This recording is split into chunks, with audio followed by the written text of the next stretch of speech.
आइए श्रीमद् भागवत के एक बहुत अद्वितीय प्रसंग में एक बहुत भावनात्मक यात्रा करते हैं। कहते हैं हिरण्यकश्यप,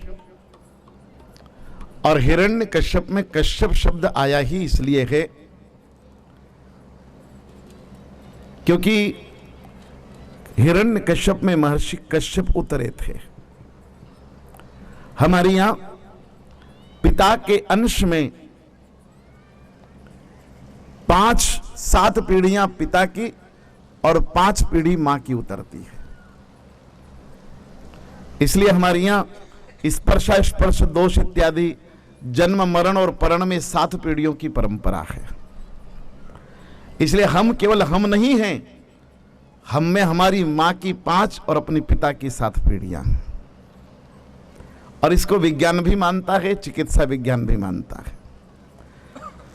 और इसलिए हिरण्याक्ष में मां का अंश अधिक उतर आया था, लेकिन हिरण्यकश्यप में महर्षि कश्यप उतरे थे। अगर वो न उतरते तो तीसरी पीढ़ी में प्रहलाद का आना असंभव था। कुछ शेष बच गया था साहब, और वो शेष ही रूपांतरित हो गया। अगर कश्यप का उतना शेष भी न बचता तो रूपांतरण की संभावना समाप्त हो जाती। इसलिए हिरण्यकश्यप शब्द में कश्यप जोड़ा गया क्योंकि कुछ उतरा था। लेकिन जो संभावना है, उन संभावनाओं को अनुकूल वातावरण मिले तो नकारात्मक से सकारात्मक बदला जा सकता है। इसलिए हिरण्याक्ष में बदला ना जा सका। फिर चर्चा करूंगा, देवी भागवत में उसकी चर्चा भी है। देवी भागवत कहती कि हिरण्याक्ष के बेटे ही देवकी के गर्भ में आए फिर, लेकिन आज मेरे पास समय नहीं उसकी चर्चा करने का। लेकिन देवी भागवत ने स्पष्ट रेखांकित किया कि देवकी के जो 6 बेटे मारे गए कंस के द्वारा, वो मूलतः तो हिरण्याक्ष के ही थे। अगले जन्म में वे देवकी के गर्भ में आए। लेकिन आइए, अभी तो हम केवल विचार कर रहे हैं हिरण्यकश्यप पर। हिरण्यकश्यप ने हिरण्याक्ष के मरने के बाद घोर तपस्या की,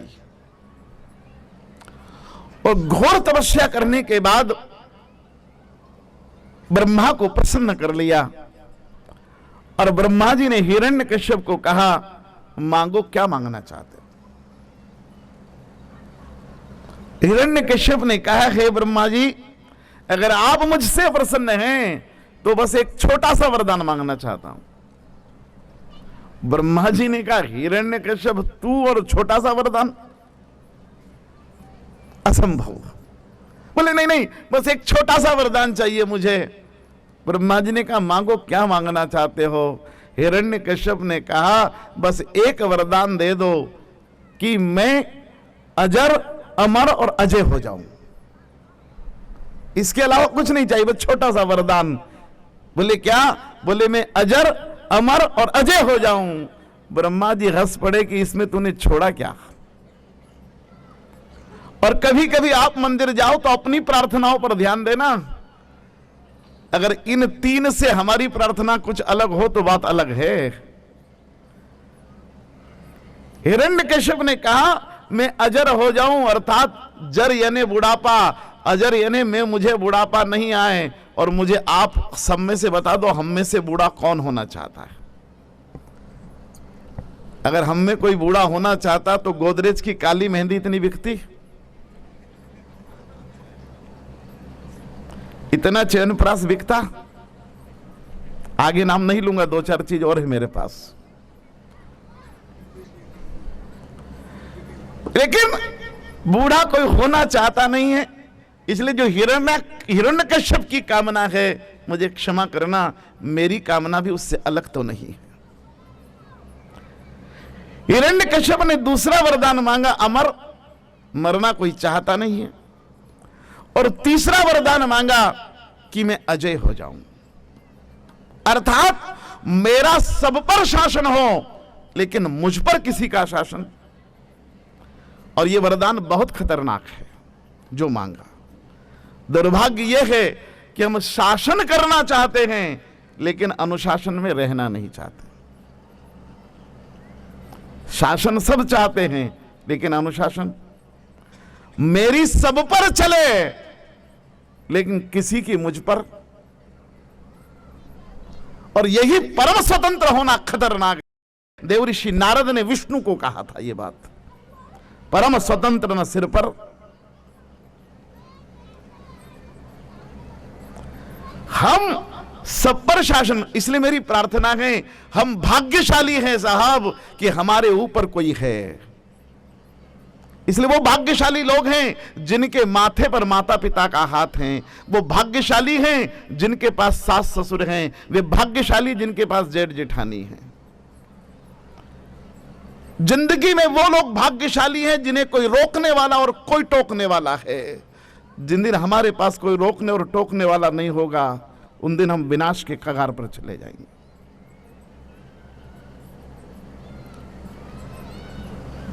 इसलिए अगर हमारे पास कोई रोकने वाला और हमारे पास कोई टोकने वाला है, तो उसे अवरोध मत मानना, उसे अपना सौभाग्य मानना। एक कहानी कहता हूं मैं आपको। एक पतंग थी, आकाश में बहुत ऊपर उड़ रही थी, बहुत ऊपर। और तभी उसी के पास एक हंस पहुंचा। हंस ने पतंग की प्रशंसा की कि वाह पतंग, इतनी ऊपर आ गई तू। पतंग ने कहा, हंस मेरी क्या तारीफ करता है, वो तो ये मज्जा, ये डोरी जिसने पकड़ रखी ना, वो ढील नहीं दे रहा, और नहीं तो मैं तो चांद को चूम लेती। लेकिन मेरी तकलीफ ये है कि ये डोर बांध खींचने वाला थोड़ा मज्जे को और ढीला नहीं कर रहा, डोरी को और ढीला नहीं कर रहा, नहीं तो मैं। हंस ने कहा, इसमें कौन सी दिक्कत, ये डोरी जिससे बंधी है, तू यही दिक्कत दे रही ना तुझको, यही रोकती है, यही तुझे ऊपर जाने से टोकती। बोले हाँ, तो चल मैं तुझे मुक्त कर देता हूं। और हंस गया पतंग के पास और अपनी चोंच से पतंग काट दी। अब मुझे केवल इतना बता दीजिए, पतंग कटकर चांद के पास गई होगी कि लड़खड़ा कर नीचे नाली में गिरी होगी। वो डोर थी, वो कटी और पतंग लड़खड़ाई और गिरकर जाकर नाली में पहुंची। मेरे भाई बहनों, भगवान ने जो बंधन दिए उनको स्वीकार करना। जिन दिन ये बंधन टूट गए, उन दिन एक ही लफ्ज होठों पर आएगा, ना कोई उमंग है, ना कोई तरंग है, मेरी जिंदगी कटी।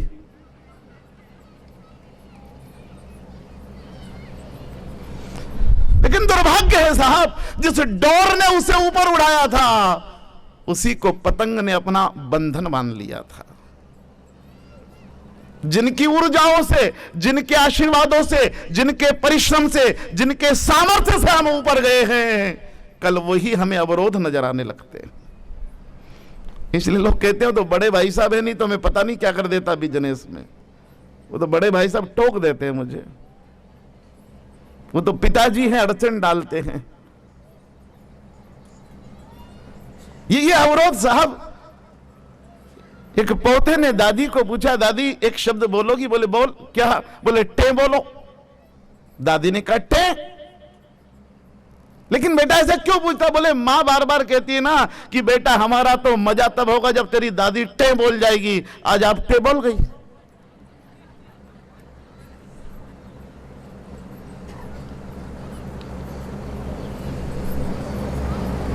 बार बार पोते को, बेटे को मां कहती थी, बेटा अभी दिक्कत है, तेरी दादी जिन दिन टे बोल जाएगी।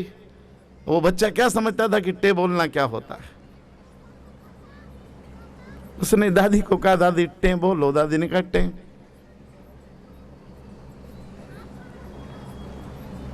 और इसलिए हिरण्यकश्यप ने कहा कि मैं अजय हो जाऊं, मुझ पर किसी का अधिकार। ब्रह्मा जी ने कहा, ये तीनों चीज मेरे पास नहीं, मैं तुझे कैसे दे सकता हूं। देख सफेद डैडी, मैं भी बूढ़ा हूं और मैं तो जन्म से ही हारा आदमी हूं साहब। ब्रह्मा के तत्व की कल मैंने चर्चा की थी यज्ञ मीमांसा में आपसे। आज ब्रह्मा का दूसरा तत्व समझना। हमारे यहां पुराणों में ब्रह्मा की ज्यादा चर्चा नहीं है, लेकिन ब्रह्मा संसार का पहला हारा हुआ चरित्र है। जब ज्योतिर्लिंग प्रकट हुआ तो ज्योतिर्लिंग का पता लगाने के लिए ब्रह्मा ऊपर गए, विष्णु नीचे गए, दोनों हार करा गए। ज्योतिर्लिंग का पता ना ब्रह्मा लगा पाए न विष्णु लगा पाए। ये दोनों कैरेक्टर पहला हारा हुआ चरित्र है। इसलिए जीवन की पहली कोशिश में पराजय मिले तो निराश मत हो जाना। पहली कोशिश में विष्णु और ब्रह्मा को भी पराजय मिली है, दोनों हार कर आ गए लौटकर। इसलिए ब्रह्मा ने कहा, हिरण्यकश्यप मैं खुद हारा हुआ आदमी हूं, तुझे अजय का आशीर्वाद कैसे दे सकता।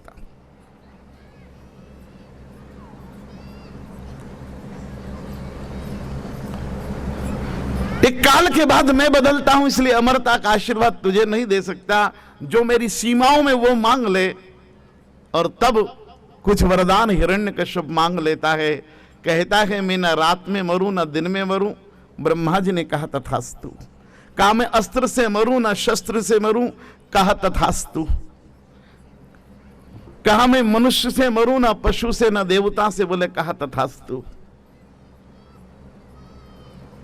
कहा ना घर में मरूं ना बाहर। बोले तथास्तु। कहा ब्रह्मा जी एक वरदान और दे दें। ब्रह्मा जी ने कहा तू तो वंश मोर करता जा रहा है, तो मैं कब तक दूंगा। बोले नहीं नहीं एक और। बोले अच्छा मांग, तू भी क्या याद करेगा, मांग क्या मांगता है।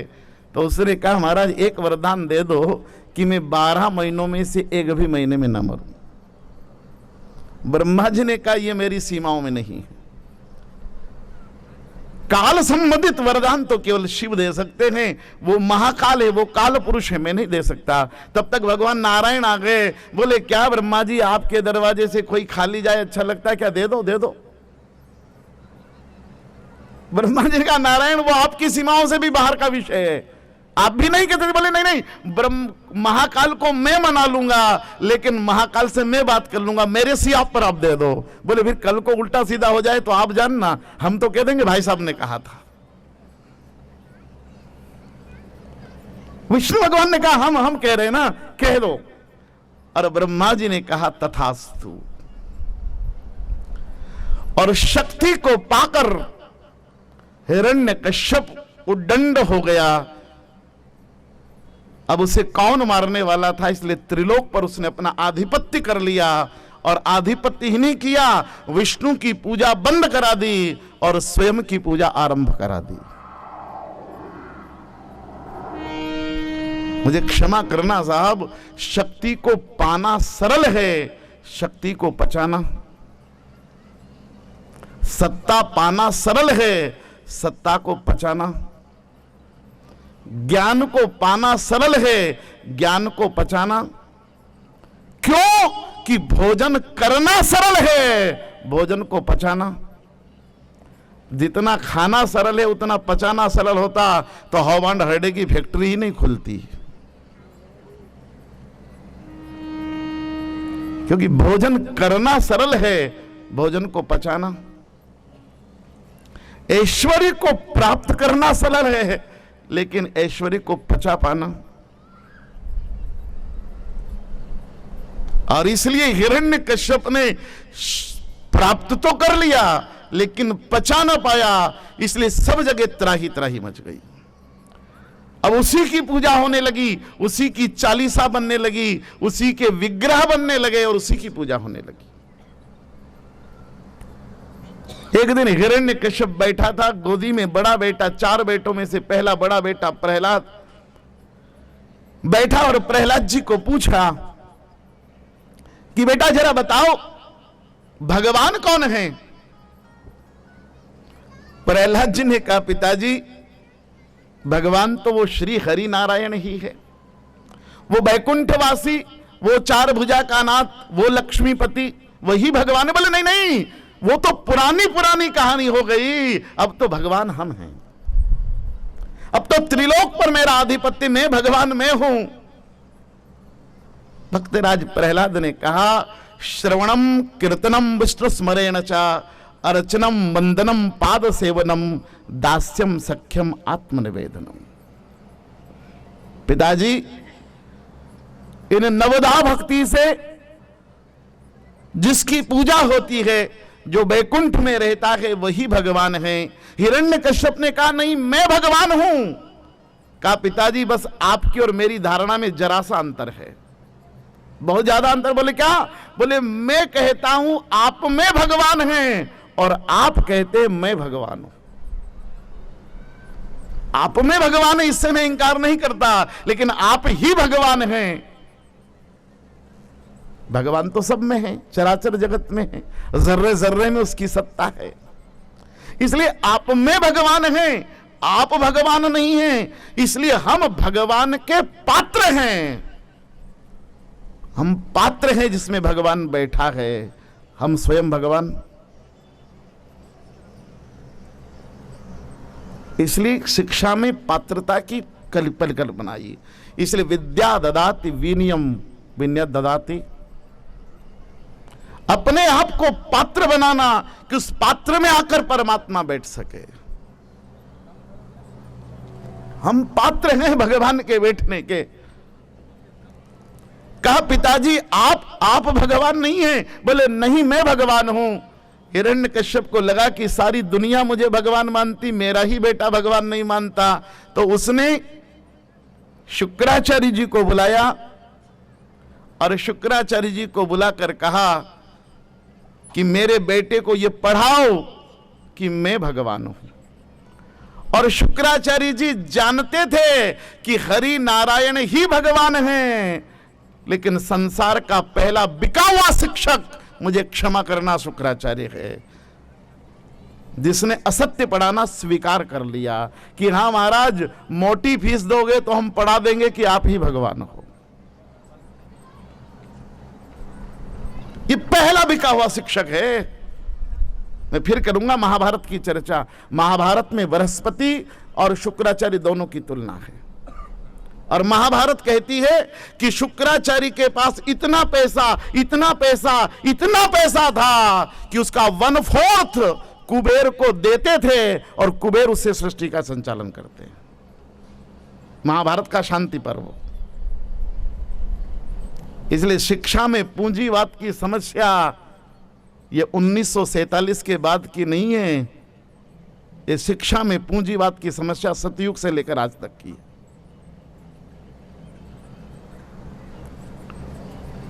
ये पूंजीवाद शिक्षा को हमेशा प्रभावित करता रहा। ये कोई आज की घटना नहीं है। दो आचार्य परंपरा सदा रही है, एक असुरों के निर्माण की और दूसरे देवताओं के निर्माण की। इसलिए शिक्षा की विभीषिकाएं बहुत ताजी ताजी नहीं है साहब।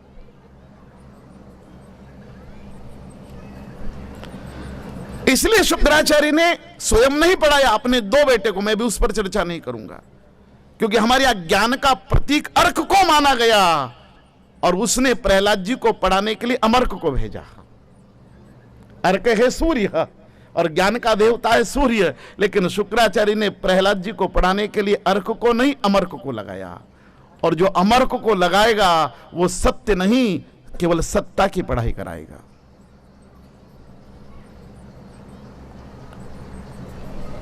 और इसलिए अपने 2 बेटों को लगाया और उन्होंने प्रहलाद जी को पढ़ाया कि बेटा तुम्हारे ही पिता भगवान हैं। लेकिन प्रहलाद जी नहीं पढ़ पाए तो नहीं पढ़ पाए। थोड़े दिन बाद जैसे तैसे ले आए अमंड और अमरक, और तो कहा महाराज पढ़ा दिया आपके बेटे को। प्रहलाद जी को फिर गोदी में लेकर हिरण्यकश्यप ने पूछा बेटा अब बता भगवान कौन है। प्रहलाद जी ने कहा पिताजी वही पुराना उत्तर, वो श्री हरि नारायण चतुर्भुज बैकुंठाधिपति लक्ष्मीपति, वो जगतपति, वो जगदीश्वर, वो जगन्नाथ, वो विश्व नियंता, वो विश्व पालन करता, वही परमात्मा नारायण है। कहा ये क्या पढ़ा? शुक्राचार्य जी को बुलाया और कहा इस बेटे को ले जाओ और फिर से पढ़ाओ, दूसरी स्कूल में, दूसरी कक्षा में, दूसरे शिक्षकों से पढ़ाओ कि मैं भगवान हूं। प्रहलाद जी ने हाथ जोड़कर कहा पिताजी कक्षा बदलने से मेरी धारणा नहीं बदलेगी। बोले क्यों? बोले भगवान नारायण ही नारायण है, परमात्मा है। ये किसी कक्षा में पढ़ा होता तो दूसरी कक्षा में जाकर मेरा धारणा बदल जाती। लेकिन वो चतुर्भुज नारायण ही भगवान हैं, ये मैंने कक्षा में नहीं, मां की कुक्षी में पढ़ा है। और कुक्षी में पढ़ा हुआ ना बदला जाता है ना भूला जाता है। कक्षा में पढ़ा हुआ बदला भी जा सकता है और कक्षा में पढ़ा हुआ भूला भी जा सकता है, लेकिन मां की कोख में पढ़ा हुआ न बदला जाएगा न भूला जाएगा। इसलिए मां की कोख से बढ़कर संसार का कोई विश्वविद्यालय नहीं हो सकता। मां की कोख में जो मिला है वो अमिट है, वो अमर है। इसलिए प्रहलाद जी ने कहा, पिताजी परेशान मत हो, आप नहीं मिटा पाओगे मेरी धारणा को। मैंने मां की कोख में पढ़ा। बोले कब पढ़ लिया तूने मां की कोख में, कैसे पढ़ा? कहा पिताजी जब आप तपस्या करने गए थे तो मेरी मां को देवराज इंद्र स्वर्ग में ले जा रहे थे, तो मार्ग में देवऋषि नारद आ गए और देवऋषि नारद ने कहा कि देवराज आप महारानी कयाधु को स्वर्ग ले जा रहे हैं, लेकिन ये सगर्भा हैं और स्वर्ग में केवल ऐश्वर्य और भोग है, तो ये कयाधु का बेटा भी भोग को भोगने वाला हो जाएगा। मुझे इसे नारायण का भक्त बनाना है, इसलिए कयाधु को मुझे दे दो। और देवऋषि नारद मेरी मां को एक आश्रम में ले गए और वहां विष्णु पुराण की कथा मेरी मां को सुनाई, और मैंने मां के गर्भ में विष्णु पुराण सुना, इसलिए मैं विष्णु का भक्त हो गया। देवऋषि नारद से मेरी मां ने सुना और मैंने गर्भ में सुना, इसलिए नारायण ही भगवान हैं। मैंने विष्णु की महिमा मां के गर्भ में सुनी है। हिरण्यकश्यप तो क्रोध में हो गया और क्रोध में और निकालकर अपनी तलवार निकाली और दौड़ पड़ा रनिवास की तरफ, राजमहल की तरफ। कयाधु कयाधु कयाधु कहां है? हिरण्यकश्यप बोला, ए कयाधु कहां है? महारानी कयाधु आगे हाथ जोड़कर कहा, प्राणनाथ प्रणाम। कहा आज प्राणनाथ मत कहे, मैं तेरे प्राणों का प्यासा बनकर आया हूं। आज तेरा प्राणहंता बनकर आया हूं, तेरा प्राणनाथ नहीं है, मैं तेरे प्राण लूंगा। कयाधु ने बिना विचलित हुए कहा, मैं आपके चरणों की दासी हूं, अगर जीवित रखोगे तो सेवा करूंगी, और अगर मेरे प्राण से आपको आनंद आता है तो मैं गर्दन झुकाती हूं, कृपाण चला दीजिए। लेकिन आपकी दासी क्या पूछ सकती है कि मेरा अपराध क्या है, मेरा दोष क्या है? हिरण्यकश्यप ने कहा कि नारायण भक्त बेटे को जन्म देकर पूछती है दोष क्या है? तूने नारायण भक्त बेटे को जन्म दिया। कयाधु मुस्कुरा पड़ी कि नाथ, अगर भगवत भक्त बेटे को जन्म देना अपराध है तो यह अपराध मैंने बाद में किया है, पहले आपने किया है। हिरण्यकश्यप के हाथ से तलवार छूट गई, अवाक रह गया। कहा मैं कैसे हो सकता हूं? मैं विष्णु द्रोही हूं, मैं विष्णु भक्त बेटे को कैसे जन्म दे सकता हूं? बोले महाराज शांति से सुनो। क्या? बोले एक बार आप तपस्या करने गए थे? बोले हां। मुझे कहकर गए थे 6 महीने बाद लौटूंगा? बोले हां। आप तीसरे दिन लौट आए थे। मैंने पूछा था कि आप तो 6 महीने की साधना के लिए गए थे, तीसरे दिन क्यों लौट आए? तब आपने कहा था कि कयाधु, मैं जिस गुफा में बैठकर ओम ब्रह्म देवाय नमः का जाप कर रहा था, वहीं सामने एक तोता आया और तोते ने कहा ओम नमो भगवते वासुदेवाय। मेरा ध्यान विचलित हुआ, मैंने फिर कोशिश की, लेकिन तोता फिर बोला ओम नमो भगवते वासुदेवाय। मैंने गदा उठाई, उसे मारने के लिए दौड़ा, लेकिन वो अदृश्य हो गया। मैं फिर ध्यान में बैठा, फिर तोता आता है ओम नमो भगवते वासुदेवाय। मैं फिर ढूंढने जाता हूं मारने के, लेकिन अदृश्य हो जाता है। वो बार बार ओम नमो भगवते वासुदेवाय बोल रहा था, मेरा ध्यान नहीं लगा, इसलिए मैं चला आया। कयाधु ने कहा नाथ जरा बताओ ना वो क्या बोला था? बोले ओम नमो भगवते। और कयाधु ने उसी समय 1 गिलास दूध पिला दिया। फिर भोजन कराया तो पूछा नाथ जरा बताओ ना कि वो तोता क्या बोला था, बोले ओम नमो भगवते वासुदेवाय। दूध पीते हुए, जल पीते हुए, भोजन करते वक्त, शयन करते वक्त बार बार केवल यही जाप करवाया हिरण्यकश्यप से, ओम नमो भगवते। और महाराज जो भोजन किया था और भोजन के साथ जो भजन किया ओम नमो भगवते वासुदेवाय का, वो भोजन का रस भी ओम नमो भगवते वासुदेवाय हो गया। और इसलिए वो रस ही मेरे गर्भ में आया। इसलिए नाथ, पहले भगवत भक्त बेटा आपके मन में जन्मा, फिर मेरे तन में आया है। इसलिए संतान की उत्पत्ति मां के गर्भ में बाद में होती है, पहले पिता की आत्मा में होती, इसलिए उसे आत्मज कहा गया। इसलिए हम अपने माता पिता के आत्मज या आत्मजा हैं। इसलिए क्षमा करना सारी देवियों, में आपके पक्ष में बहुत बोलता हूं, लेकिन थोड़ा इधर बोल लेता हूं। संतान की कामना स्त्री के मन में बाद में आती है, पहले पुरुष के मन में आती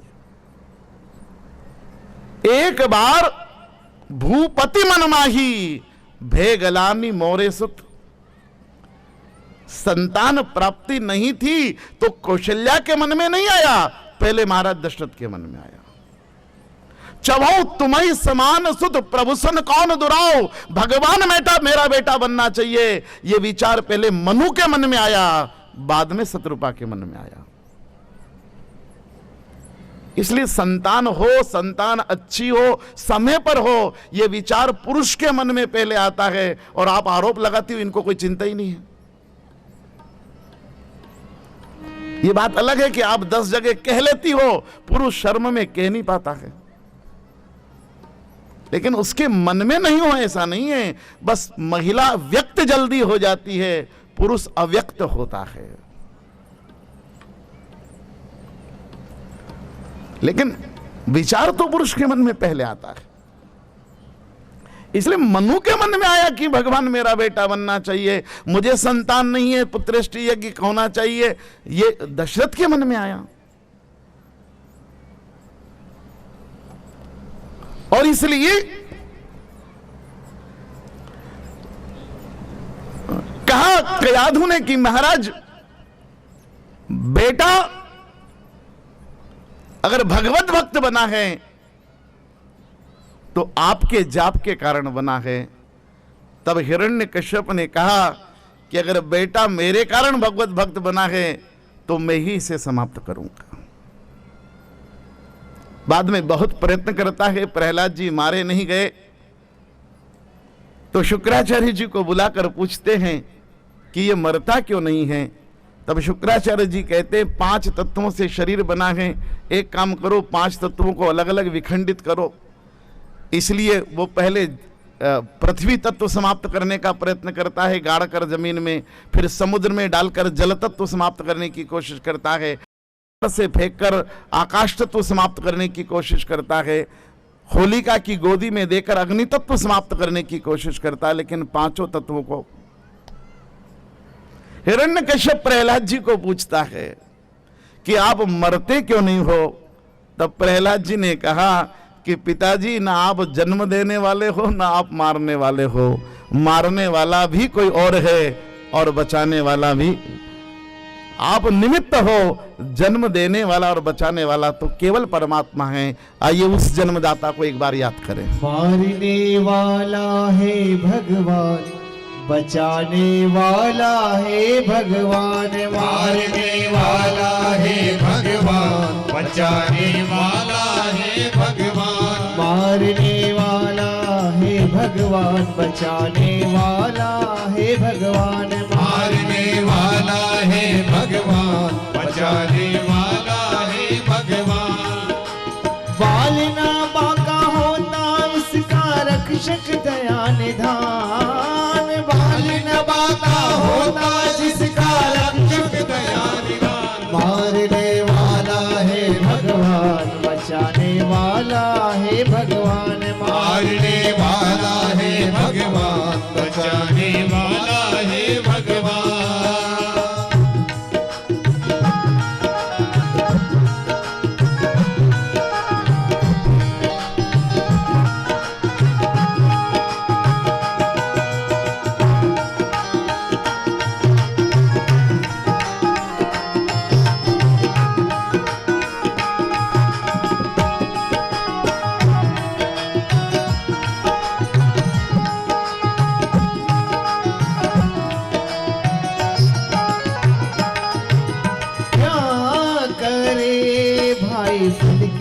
आशा स्वार्थ बिना बिना प्रीत जोड़ो क्या करे भाई फल की आशा स्वार्थ बिना प्रीत जोड़ो कल क्या होगा इसकी चिंता जगत पिता पर छोड़ो कल क्या होगा इसकी चिंता जगत पिता पर छोड़ो क्या होनी है क्या न होनी क्या होनी है क्या न होनी सबका उनको ध्यान मारने वाला है भगवान बचाने वाला है भगवान मारने वाला है भगवान बचाने वाला है भगवान बाल न बाता होता जिसका रक्षक दया निधान मारने वाला है भगवान बचाने वाला है भगवान मारने वाला है भगवान बचाने वाला है भगवान मारने वाला है भगवान बचाने वाला है भगवान सियावर रामचंद्र भगवान की जय प्रहलाद जी का ये चरित्र हम सबको एक बात इंगित करता है कि गर्भकाल में माँ जो सुनेगी, जो पढ़ेगी, जो देखेगी, जैसा व्यवहार उसके साथ होगा उस सबका प्रभाव माँ के गर्भ पर पड़ता है। इसलिए जब गर्भ 3 महीने का हो जाता है तब से माँ का साक्षी हो जाता है। इसलिए सब लोग को सावधानी रखना चाहिए और विशेष करके माँ को कि अगर गर्भ 3 महीने का हो गया तो माँ को कभी ये नहीं सोचना चाहिए कि मैं एकांत में हूं। फिर वो सास से बात करे कि ससुर से बात करे कि पड़ोसी से बात करे कि पति से बात करे, वो मंदिर में रहे कि घर में रहे कि स्नानागार में रहे, उसकी हर क्रिया का साक्षी उसका संतान होती है। इसलिए 3 महीने के बाद मां को बिल्कुल ऐसे रहना चाहिए जैसे कोई तीसरी आंख उसको देख रही है, क्योंकि उसके हर क्रिया प्रतिक्रिया का साक्षी उसका बेटा है, उसकी बेटी जो उसके गर्भ में। और इसलिए उस समय जो संस्कार होंगे, जो व्यवहार होगा, उसका प्रभाव उसके बेटे पर पड़ेगा। इसलिए मैं आग्रह करता हूं कि हमारे यहां 4 नवरात्रि है, 2 नवरात्रि प्रकट है, 2 नवरात्रि गुप्त है। ये 4 नवरात्रि तो आप मनाते ही होंगे, लेकिन मेरी एक प्रार्थना है, एक 5वीं नवरात्रि जरूर मनाना। और वो 5वीं नवरात्रि कौन सी? चारों नवरात्रि 9 दिन की होती है, लेकिन 5वीं नवरात्रि 9 दिन की नहीं होती, 9 महीने की होती है। जब आपकी बेटी या आपकी बहू गर्भवती हो तो उसे 9 महीने बेटी भी मत मानना और 9 महीने उसे बहू भी मत मानना, 9 महीने उसे अपनी कुल देवी मानना, क्योंकि वो आपकी कुल का वृद्धि का कारण है। और ये नवरात्रि जितने आनंद में बीतेगी उतना ही आनंद आपके घर में बरसेगा। इसलिए ये नवरात्रि मनाइए, 9 महीने की नवरात्रि। जिन दिन आपको शुभ समाचार मिले कि हमारी बेटी या हमारी बहू उम्मीद से है, आशा से है, सगर्भा है, और मैं तो गुजरात में हूं साहब, और क्या कहूं, गरबे की चर्चा। गरबा गर्भ से ही बना है, मिट्टी का कलश है और उसके ऊपर दिया रखा है। मां का गर्भ कलश है और उसमें परमात्मा ने अंदर एक दिया जला दिया है। इस गरबे से और बड़ा गरबा कौन सा होगा? मिट्टी का कलश और उसमें जलता हुआ दिया, मां के गर्भ से बड़ा कलश कौन सा? और उस पर परमात्मा ने प्राण की ज्योति अंदर जला दी, उससे बड़ा कौन सा गरबा होगा? इसलिए नवरात्रि मनाना, धूमधाम से अपनी बेटी को खुश रखना, अपनी बहू को प्रसन्न रखना। और जो जो चाहते हो अपने पोते में, अपनी नाती में, अपनी पोती में, अपनी नातिन में, वो सब भाव उसके साथ रखना। देवऋषि नारद ने नवरात्रि मना दी कयाधु की, तो प्रहलाद जन्म गया। अगर ये नवरात्रि देवऋषि नारद न मनाते तो संसार में, भागवत में प्रहलाद का चरित्र नहीं होता। एक साधु ने मना दी, एक संत ने नवरात्रि मना दी। साहब, जा रही थी कयाधु स्वर्ग की तरफ, देवऋषि नारद खींच लाया आश्रम की तरफ। एक साधु ने भूमिका निभा दी। साहब, एक विरक्त ने, एक वीतरागी ने, एक परमहंस ने, एक अग्रहस्थ ने संसार को अपने ज्ञान से प्रहलाद दे दिया। इसलिए इस गर्भकाल की कीमत करना। और मैं एक अद्वितीय कथा अब आपको कहता हूं समापन की ओर, क्योंकि मेरी घड़ी 6:10 कर गई है।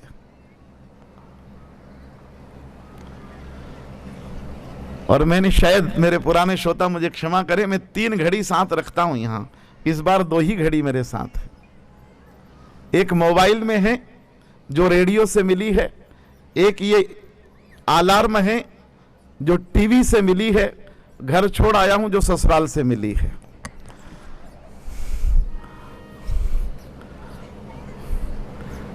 लेकिन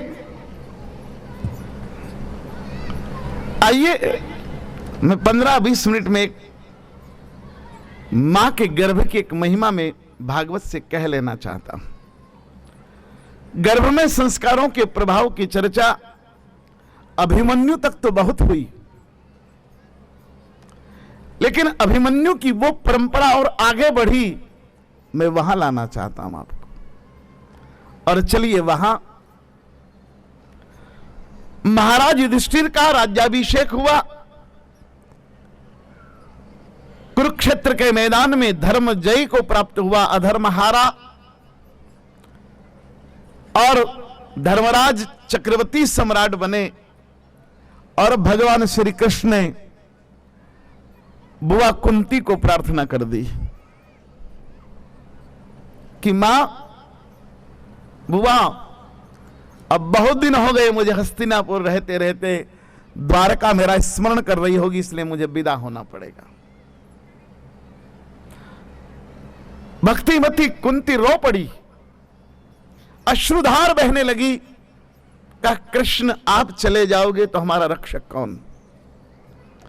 आप थे तो निश्चिंत थे, आप थे तो हम निर्द्वंद थे, आप थे तो हम निर्भीक थे।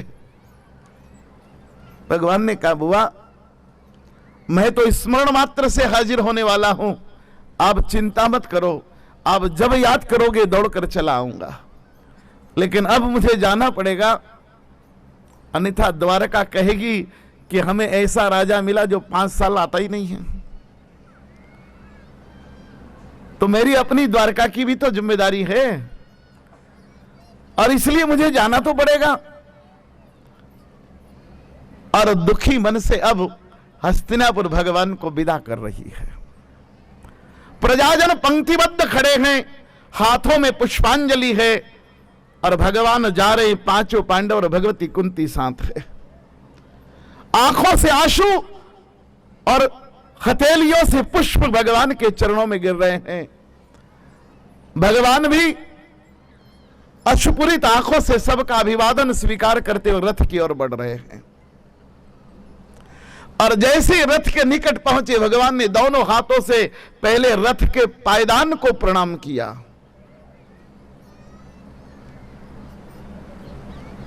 हमारे यहां गाड़ी में बैठो तो गाड़ी की सीढ़ी को, मंदिर में जाओ तो मंदिर की सीढ़ी को प्रणाम किया जाता है। ये क्यों? क्यों मंदिर की सीढ़ी को प्रणाम किया जाता है?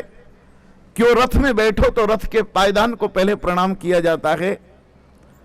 हम सब शिक्षा के क्षेत्र के लोग, इसलिए मैं निवेदन करना चाहता हूं। मैं खंडवा के सरस्वती शिशु मंदिर के अभिभावक सम्मेलन में गया, मध्य प्रदेश का, और वहां के बच्चे देश विदेश में हैं।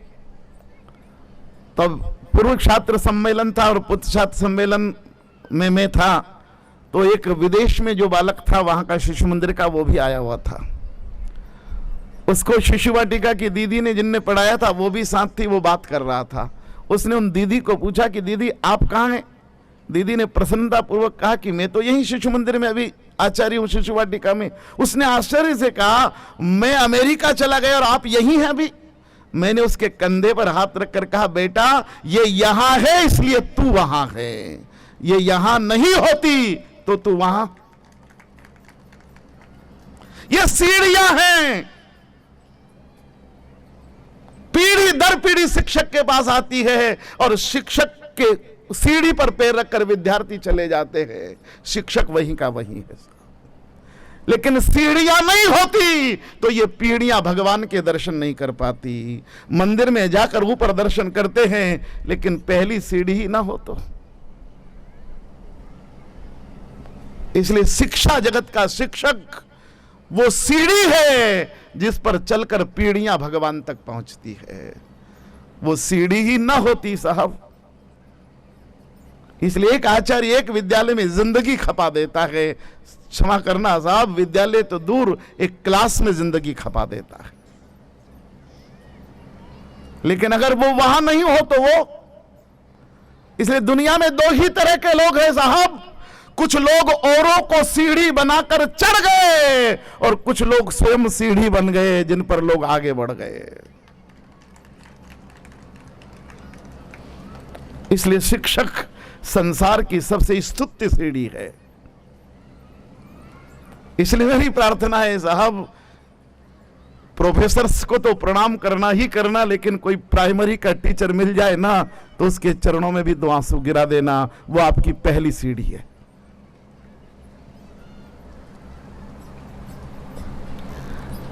क्योंकि सीढ़ियां ना हो तो फिर कौन मंदिर तक पहुंचेगा। और इसलिए भगवान ने पहले रथ की सीढ़ी को प्रणाम किया, दाहिने हाथ से झांझी पकड़ी और भगवान चढ़ना चाहते थे कि कानों पर आवाज गूंज गई, त्राहिमाम त्राहिमाम रक्षमाम रक्षमाम। भगवान अर्धवत हो गए, हाथ से झांझी छूटी, पैर सीढ़ी से नीचे उतरा। किसने पुकारा मुझको? उस जनता जनार्दन की भीड़ में एक 16 साल की लड़की सफेद कपड़ों में लपटी हुई, पेट पर हाथ रखे हुए दौड़ी आ रही थी। रक्षा करो नाथ, मेरी रक्षा करो। भगवान ने कहा वीर अभिमन्यु की धर्मपत्नी उत्तरा तुम? बोले हाँ। क्या हुआ? बोले प्रभु मेरे गर्भ पर किसी ने ब्रह्मास्त्र का प्रहार किया है, मेरा गर्भ जल रहा है, रक्षा करो। भगवान का दाहिना हाथ उठा और युधिष्ठिर के कंधे पर गया। युधिष्ठिर ने कहा योगेश्वर क्या आदेश है? कहा राजा आप हैं? बोले हाँ। धर्मराज हो? बोले हाँ। बोले जब सत्ता धृतराष्ट्र की हुआ करती थी और शासन दुर्योधन का हुआ करता था, तब बूढ़े मारे गए, जवान मारे गए, लेकिन तुम तो धर्मराज हो ना। उनके शासन में बच्चे मारे गए, लेकिन धर्मराज तुम्हारे शासन में गर्भ पर प्रहार हो रहा है। क्या यही अच्छे दिन है? तुम तो कह रहे थे धर्मराज को राजा बना दो। तो युधिष्ठिर अब तो शासन धर्म का है, अधर्म का चला गया। फिर युधिष्ठिर के नेत्र सजल थे, प्रभु सत्ताएं बदलने से समाज नहीं बदलता, समाज का मन बदलने में समय लगेगा। और ये झगड़ा सब मन का था। दुर्योधन का मन दूषित और संकुचित हुआ तो मन का झगड़ा मकान पर गया। लाक्षागृह में रोककर मारने की कोशिश हुई, मकान से झगड़ा मैदान में आया, मैदान से झगड़ा संतान पर आया। द्रौपदी की 5 बेटे मारे गए और संतान से यह प्रहार अब गर्भ स्थान पर आया।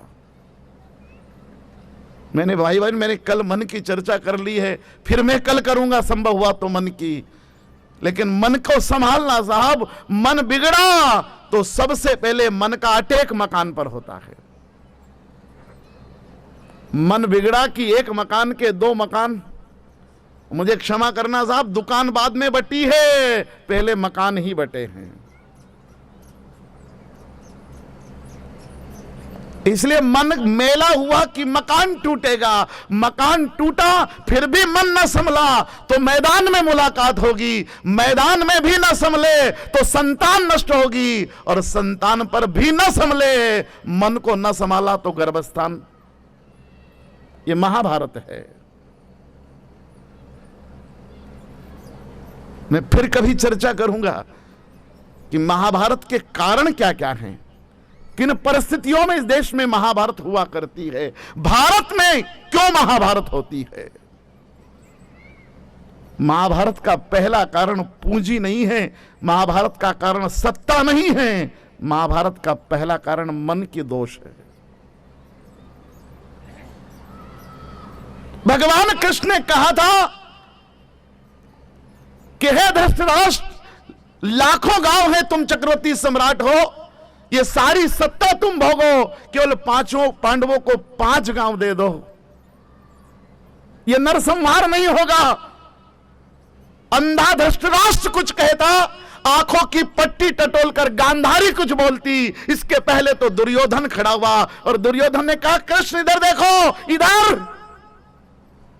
क्या बोले, मेरा मन देख, मेरा मन सुई की नोक के बराबर भी देने को तैयार।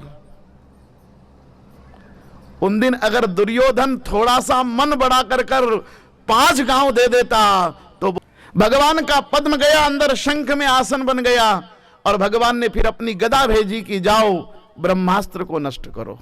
भगवान की गदा ने उस ब्रह्मास्त्र के प्रभाव को नष्ट कर दिया, और अब उत्तरा के गर्भ में भगवान के शंख चक्र गदा पद्म चारों आयुध थे,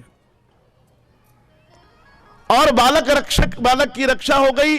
वो आग शांत हुई तब तक अंदर रहे, और जैसे ही आग का शमन हुआ, चारों आयुधों ने कहा हम आज्ञा लेते हैं।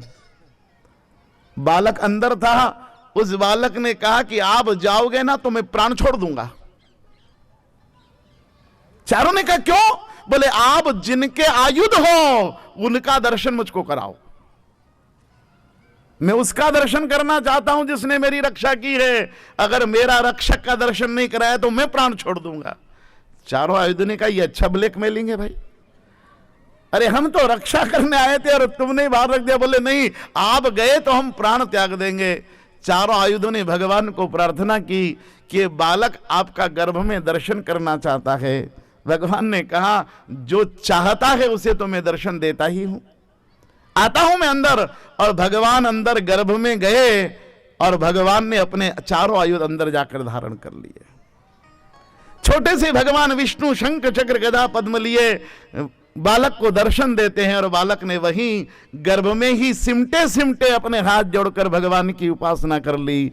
मंगलम भगवान विष्णु मंगलम गरुड़ध्वज मंगलम पुंडरीकाक्ष मंगलायस्तनो। अब तो दर्शन कर लिए? बोले हाँ कर लिए। अब जाऊं मैं? बोले अब जाओ तो चले जाओ, लेकिन एक प्रश्न का उत्तर तो दे जाओ। भगवान ने कहा क्या प्रश्न है बालक तेरा? बोले बस इतना बता दो कि इस समय आप कहां हैं? बोले आपके मां के गर्भ में। और मैं कहां हूं? बोले तू भी तेरे मां के गर्भ में। तो बोले मैं और आप एक ही मां के गर्भ में? बोले हां। तो जो मां के एक ही गर्भ में होते उन दोनों का रिश्ता क्या होता है? भगवान मुस्कुरा दिए, बोले समझदार बालक लगता है, बेटा तो तू उत्तरा का है, बेटा अभिमन्यु का है।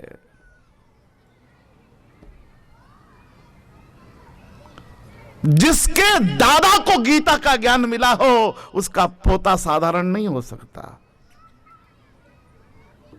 योगेश्वर की परंपरा में जो दीक्षित हो उनके बेटे अशिक्षित नहीं हुआ करते हैं। अर्जुन जिसे कृष्ण ने गीता दी हो उसका बेटा अभिमन्यु और उसका पोता है ये।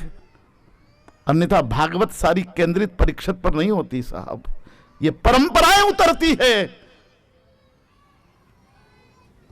इसलिए मैं बार बार कहता हूं गीता भागवत कुछ और नहीं है साहब, गीता का रूपांतरण है, दादा को उत्तरा पोता का प्रसाद है भागवत।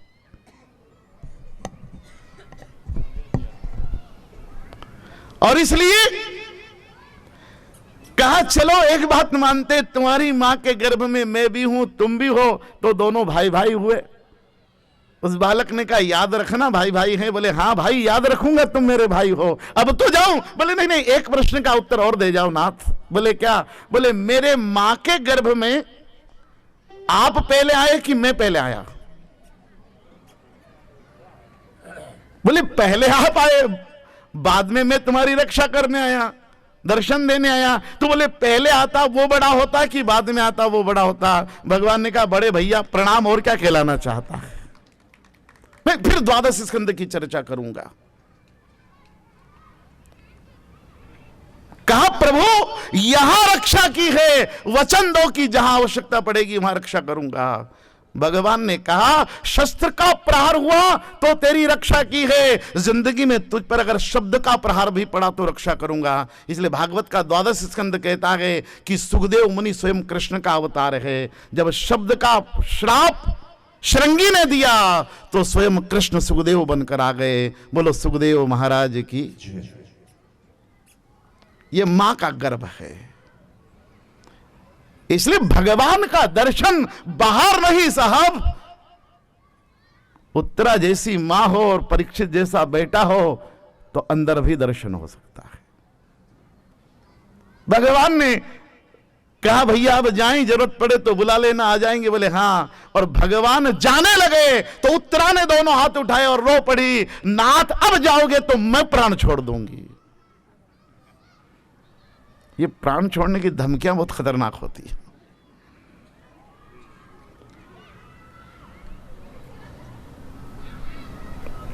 मनोविज्ञान कहता है कि संसार में कोई प्रौढ़ ऐसा नहीं होगा जिसके जीवन में एक बार मरने की इच्छा ना आई होगी। क्षमा करना, रामायण में राम और सीता दोनों ने एक एक बार कोशिश कर ली है, बाकी किस किस की चर्चा करूं। त्रिजटा से अग्नि मांगती है जानकी, प्राण देह करु बेग उपाई, दुसह विराब नहीं। भगवान की कृपा होगी जिन पर कि जिनके जीवन में कभी ऐसा अवसर ना आए, भगवान करे किसी के जीवन में ना आए। लेकिन हम शिक्षा जगत के लोग हैं, इसलिए परिस्थितियों पर दृष्टि रखना हमारी जिम्मेदारी है।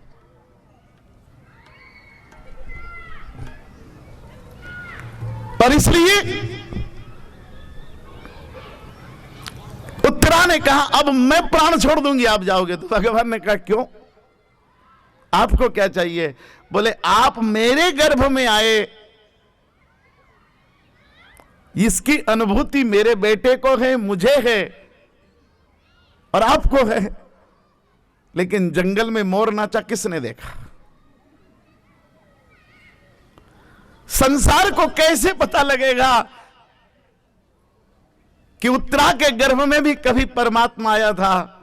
भगवान ने कहा उत्तरा चिंता मत करो, मैं इसकी व्यवस्था करके भी जाता हूं, संसार सदा सदा याद रखेगा कि मैं तुम्हारे गर्भ में आया था। और भगवान ने वो व्यवस्था बना दी। दक्षिण में अभी पूरी चल रही, उत्तर में आधी चल रही है। भगवान ने कहा उत्तरा सुनो, जहां मेरे उपासना स्थल होंगे, मंदिर होंगे, वहां जो मुख्य प्रवेश द्वार होगा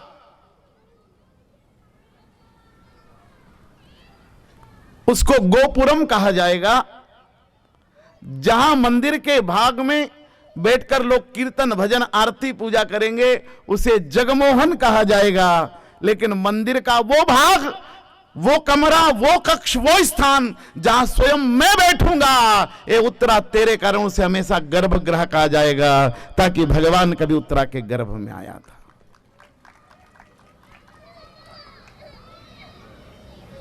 इसलिए आज भी भगवान जिस कक्ष में विराजमान होते हैं, भ्रौगा श्री विग्रह जहां विराजमान होता है उसे गर्भगृह ही कहा जाता है। इसलिए मंदिर में जितना पवित्र और महत्वपूर्ण स्थान भगवान की प्रतिमा वाला स्थान है, उतना ही महत्वपूर्ण और पवित्र एक नारी की देह में गर्भ स्थान है।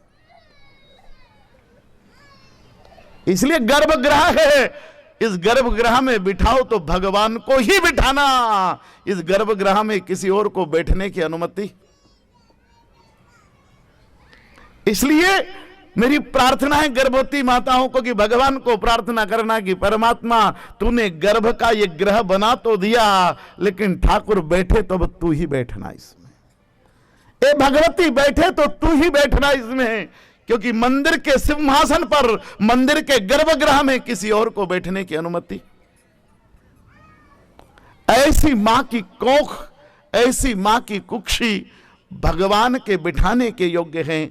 और जब भगवान उसमें आकर बैठते हैं तो मां का ममत्व पूर्ण होता है, मां का वात्सल्य पूर्ण होता है, मां का जननत्व पूरा होता है, और भगवान उसी मां के गर्भ के कारण संसार में अवतरित होते हैं। इसलिए जितनी माताएं यहां सगर्भा पधारी हैं, मैं उनके उस मातृत्व को, जिसमें परमात्मा बैठा होगा या भगवती बैठी होगी, आपके गर्भ में या तो नारायण बैठा होगा या तो नारायणी बैठी होगी, कोई शुद्ध बैठा होगा या तो कोई बुद्ध बैठा होगा। जो शुद्ध और बुद्ध आपके गर्भ में विराजमान हैं, व्यासपीठ आज उस अंतर के परमात्मा को प्रणाम करते करते आपसे विदा लेती है। कल आगे चर्चा जारी रहेगी। व्यासपीठ आप सबको भाव भरा निमंत्रण फिर कल के लिए देती है। बोलिए गोपाल कृष्ण भगवान की, बाल कृष्ण लाल की, रामचंद्र भगवान की।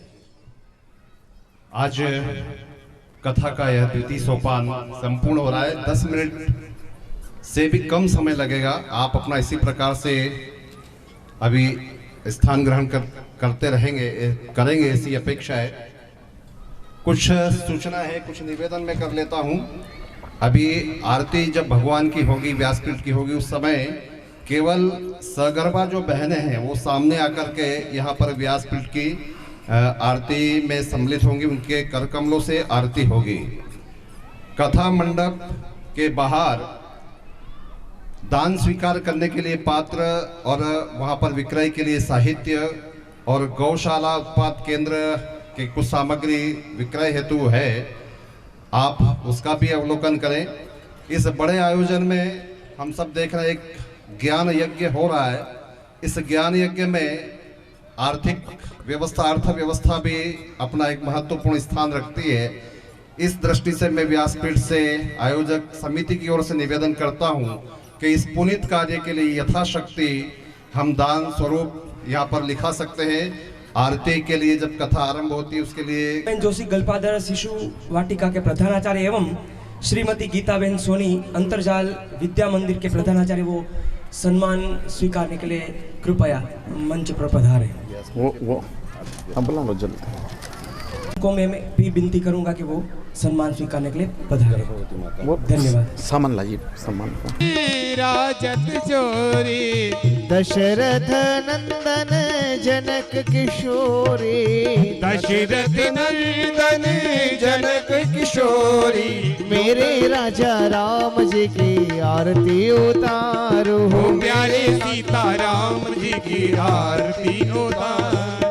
वाम भाग सोहत जग जननी, वाम भाग सोहत जग जननी, चरण विराजत हारो, पल पल छिन छिन रूप निहारो, सुंदरता पर त्रिभुवन वारो, सुंदरता पर त्रिभुवन वारो, मेरे राजा राम जी की आरती उतारो, प्यारे सीता राम जी की आरती उतारो। स्वर्ण मुकुट पीतांबर सोहे, स्वर्ण मुकुट पीतांबर सोहे, कुंडल लहन छलन मन मोहे, कुंडल अलन जलन मन मोहे, मेरे राजा राम जी की सीता राम जी की आरती उतारो। चरणों से निकली गंगा प्यारे, चरणों से निकली गंगा प्यारी, जिसने सारी दुनिया तारे, जिसने सारी दुनिया तारी, प्यारी मैं उन चरणों पर बलि बलि जाऊं उन चरणों पर बलि बलि जाऊं मेरे राजा राम जी की आरती उतारो प्यारे सीताराम जी की आरती उतारो आरती उतारो आरती उतारो कर्पूर गौरम करुणावतारम संसार सारम भुजगेन्द्रहारम सदा वसन्तम हृदयारविन्दे भवं भवानी सहितं नमामि त्वमेव माता च पिता त्वमेव त्वमेव बन्धु च सखा सखा त्वमेव त्वमेव विद्या द्रविणं त्वमेव त्वमेव सर्वं वन्देव देव त्वमेव सर्वं वन्देव देव आरातिक्यं दर्शयामि शीतलं कुर्यातः आत्मन्दरं देववन्दनं च कल्याणार्थे स्वयं गृहीत्वा हस्ते पुष्पक्षतमादाय मंत्र पुष्पांजलि हरि ओम यज्ञेन देवास्तानि धर्माणि प्रथमान्यासन्ना देहनागं महिमानः सचन्द्रित्रपूर्वे साध्याः सन्ति देवाः हरि ओम एकदंताय विद्महे वक्रतुंडाय च धीमहि न दन्ते प्रचोदयात् ओम तत्पुरुषाय विद्महे महादेवाय धीमहि न रुद्रः प्रचोदयात् ओम कात्यायनी च विद्महे कन्याकुमारिकाय धीमहि तन्नो देवी प्रचोदयात् ओम दाशरथाय विद्महे मर्यादा पुरुषोत्तमाय च धीमहि तन्नो रामः प्रचोदयात् ओम जनकसुताय विद्महे भूमिजायाय च धीमहि तन्नो जानकी प्रचोदयात् ओम पवनपुत्राय विद्महे रामभक्ताय च धीमहि तन्नो हनुमत् प्रचोदयात् ओम भास्कराय विद्महे दिवाकराय च धीमहि तन्नो सूर्यः प्रचोदयात् ओम वेदस्वरूपाय विद्महे रामायणाय च धीमहि तन्नो श्रीरामचरितमानस प्रचोदयात् ओम पाराशराय विद्महे सत्यवती नंदनाय च धीमहि तन्नो भगवान् वेदव्यासः प्रचोदयात् ओम शस्यश्यामलाय विद्महे जगज्जन्याय च धीमहि तन्नो भारत माता प्रचोदयात् नाना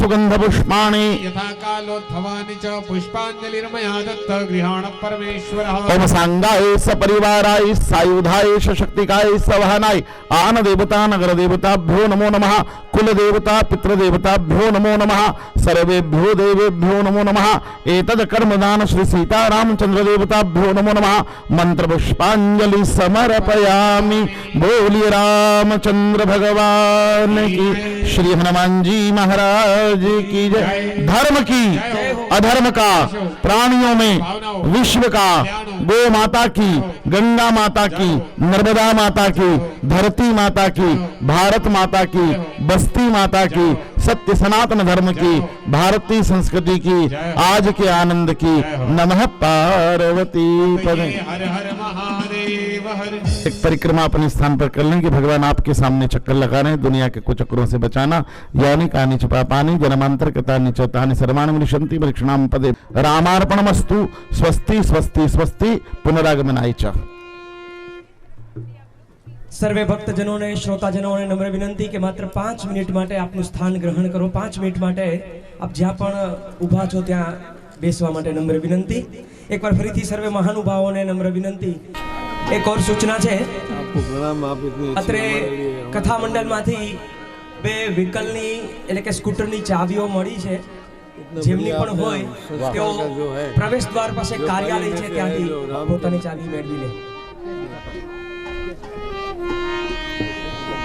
माननीय केसी ठक्कर आंतरराष्ट्रीय लोहाणा समाज उपाध्यक्ष एमने पण नम्र विनंती कि आप स्टेज पर पधारो और सम्मान स्वीकारो।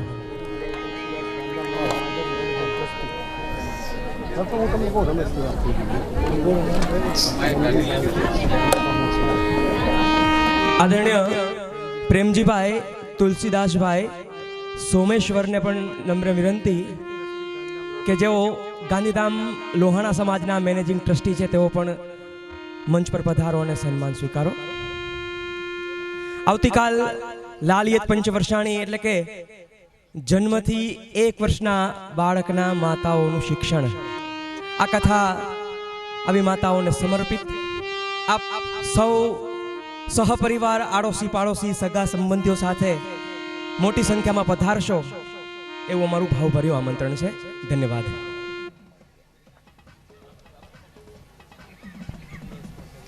आदरणीय श्री भरतभाई ठक्कर पतंजलि योग समिति अध्यक्ष आप सम्मान स्वीकारी रहा छो। खूब खूब धन्यवाद। प्रेमजी भाई ठक्कर आपनु पण हार्दिक स्वागत। खूब खूब धन्यवाद।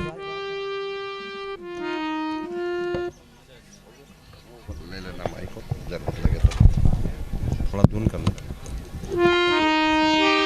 हरे राम हरे कृष्णा कृष्णा कृष्णा हरे हरे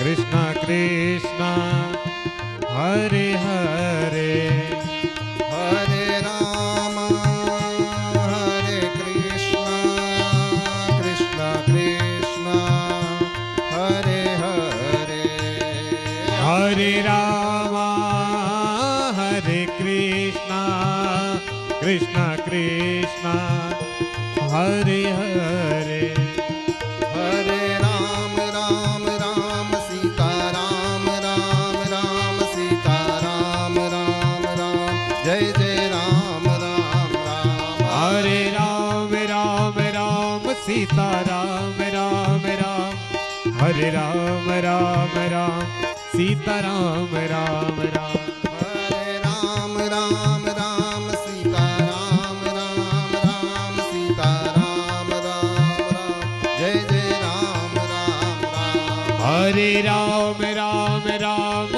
सीता राम राम राम हरे राम राम राम सीता राम राम राम कृष्णा हरे हरे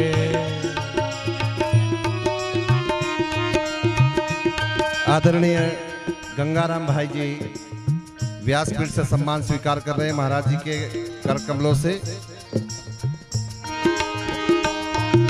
हरे राम राम राम हरे राम राम राम सीता राम राम राम हरे राम राम राम सीता राम